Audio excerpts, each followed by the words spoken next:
Salut Low Fuel. Je reçois beaucoup de questions concernant l'accident de mon Robinson R44 bleu, le Fox Hotel Alpha Novembre Golf. Aujourd'hui, ça fait exactement 2 ans que l'accident a eu lieu et il se trouve que j'ai pas mal de nouveaux éléments définitifs que je peux vous donner. Le premier, c'est que mon hélicoptère a été réparé et qu'il est dans un hangar à Torrance, en Californie, attendant d'être démonté et expédié en France. Le second, c'est que je sais enfin ce que ça va coûter, à quelques milliers d'euros près, et vous allez voir que vu les sommes dont on parle, c'est presque un détail. Merde. Low fuel.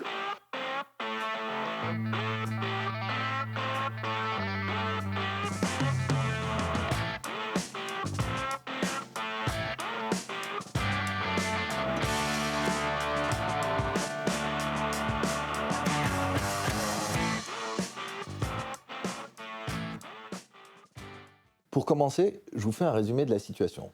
Pour ceux qui veulent tous les détails, je vous mets un lien vers la première vidéo ici. Il y a 2 ans, jour pour jour, le 16 novembre 2019 donc, mon hélicoptère Robinson R44 Fox Hotel Alpha Novembre Golf a été accidenté lors d'un vol d'instruction. Vu la gravité des dégâts sur la cellule, seul le fabricant était habilité à effectuer cette réparation. L'assurance avait donc le choix entre me donner 285 000 euros, la valeur agréée hors taxe de l'hélicoptère, ou le faire réparer. J'explique tout ça dans une autre vidéo. Je vous mets le lien là. Suite à un premier devis sur photo, entre 92 et 123 000 euros, montant qui pouvait sembler important à l'époque mais qui me fait doucement sourire aujourd'hui, l'assurance a choisi de faire réparer mon hélicoptère.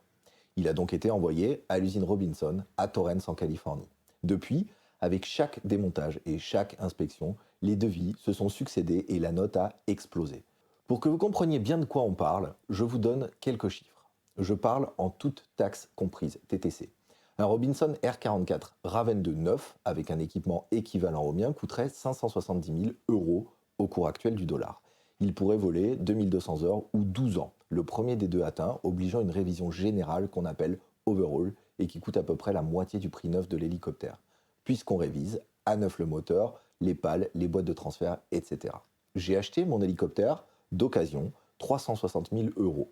Il avait 650 heures de vol et sortait de calendaire 12 ans, c'est-à-dire qu'il pouvait voler 1550 heures ou 12 ans avant qu'on doive faire l'overhaul. Le jour de l'accident, il lui restait 950 heures et 10 ans avant overhaul. Maintenant que vous avez cet ordre d'idée, je vais vous détailler les différents coûts liés à cet accident. Vous allez découvrir des choses dont vous n'aviez pas idée. Avant même de commencer à réparer l'hélicoptère, et quelle que soit la solution retenue, il faut payer l'intégralité des échéances annuelles du contrat d'assurance. C'est comme ça. Imaginons que vous avez signé votre contrat en janvier et qu'il vous coûte 1 000 euros par mois. Si vous avez un accident en juin, vous devrez payer les 6 mois restants du contrat annuel. Sachant ça, si vous devez avoir un accident, un conseil, arrangez-vous pour l'avoir en fin de contrat, c'est plus économique. Dans mon cas, l'accident a eu lieu le 16 novembre et le contrat avait été signé en juillet. Il restait donc 8 échéances mensuelles. C'est donc un premier coût direct de l'accident de 8 886 euros. Comme je vous l'ai expliqué, au fur et à mesure des opérations de démontage, de contrôle et d'inspection, le devis évolue. C'est fou, mais tant que l'hélicoptère n'a pas été remonté, en France, vous ne connaissez pas le coût complet de la réparation. Le premier devis, effectué sur photo, me parvient un mois après l'accident. Il prévoit une enveloppe de 92 à 123 000 euros. Je parle toujours en TTC. Mais il est très clairement indiqué qu'il ne comprend que les éléments directement visibles sur les photos. Il est donc évident que le montant réel de la réparation va être bien supérieur.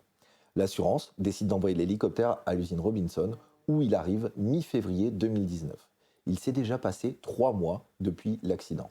Je pense que c'est le bon moment pour vous parler du coût du transport.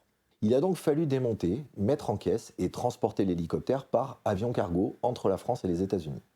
Pour ceux qui se posent la question, entre les US et la France, on évite de transporter les hélicoptères en bateau, c'est trop long et trop risqué. Le prix total pour le démontage, le transport aller-retour et le remontage est de 26 000 euros. Et encore, vu la période de l'année, le prix du transport retour pourrait augmenter la facture à cause de la période de Noël qui approche.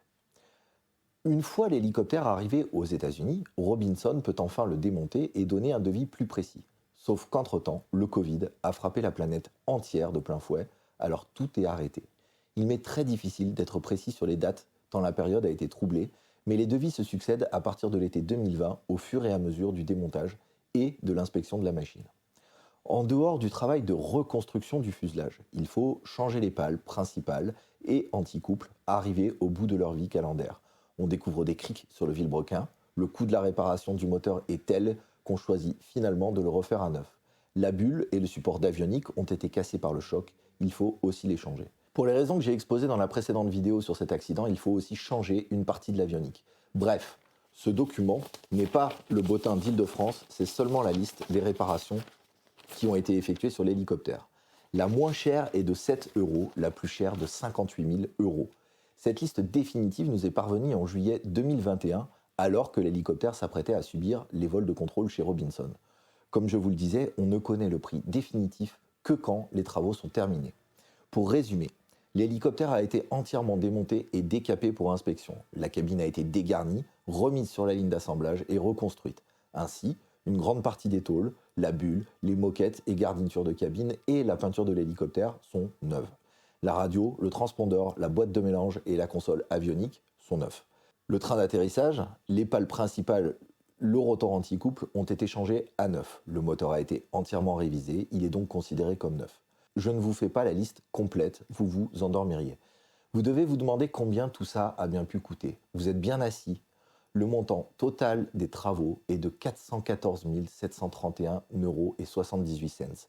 Tout compris, on dépasse donc les 460 000 €, c'est-à-dire 90 000 € de moins qu'un hélicoptère neuf. C'est là qu'on pourrait se dire que j'ai plutôt fait une bonne affaire.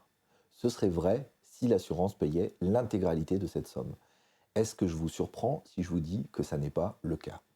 L'assurance accepte de payer 308 335 € moins la franchise de 24 000 €, c'est-à-dire 284 335 €. Je vais considérer que la franchise est payée par l'école responsable de l'accident, même si cette dernière conteste la devoir en justice. Si je fais le total, il me reste donc à payer 106 396 € de ma poche.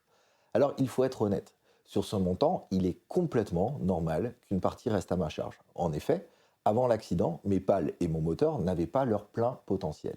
Il est donc normal que je paye le potentiel récupéré en plus de ce que j'avais au moment de l'accident. Cependant, même en faisant preuve d'honnêteté dans mes calculs, je ne devrais avoir à ma charge qu'une quarantaine de milliers d'euros, et non plus de 100 000 comme c'est le cas.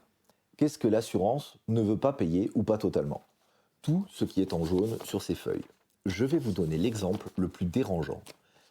Sachant qu'il faut entièrement démonter l'appareil pour le vérifier, le réparer et le repeindre, il est d'une évidence rare que la main-d'œuvre correspondante devrait être intégralement prise en charge par l'assurance. Eh bien non, ils ont arbitrairement et sans justification décidé de laisser 15% à ma charge sur les postes intitulés réparation de cabine et démontage et remontage de l'hélicoptère. Et ces 15% représentent à eux seuls 12 000 €. En dehors de tous ces coûts, pendant ces 2 ans, j'ai aussi continué à payer le crédit de l'hélicoptère et les frais de la structure, ce qui représente un petit peu moins de 4 000 € par mois, auxquels s'ajoutent les frais de justice, puisque l'école de pilotage, responsable de l'accident, a souhaité porter ce dossier devant les tribunaux. Ça fait beaucoup. Je pense que ce qu'il faut retenir de tout ça, c'est que l'hélicoptère va revenir, vraisemblablement avant la fin de l'année 2021, et qu'il devrait avoir de la gueule. Si tout va bien, le prochain épisode de Low Fuel consacré au Fox Hang sera le dernier sur le sujet de cet accident et vous présentera son remontage et son premier vol.